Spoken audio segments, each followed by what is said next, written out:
একটা নির্ভরযোগ্য স্থান হচ্ছে সংসদ।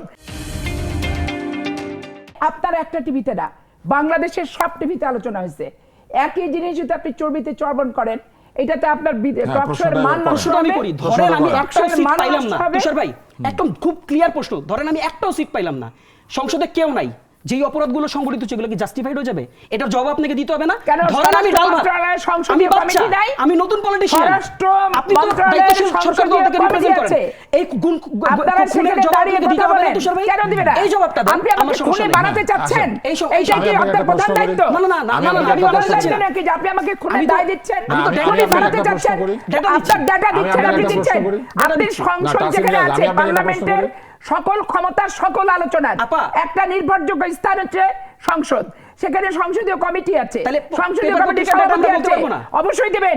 পেপার পত্রিকার এই ডাটা নিয়ে আপনার বিরোধী দলীয় যে উপনেতা আছে তাকে আগামীকালকে পার্লামেন্টে উপস্থাপন করতে হবে।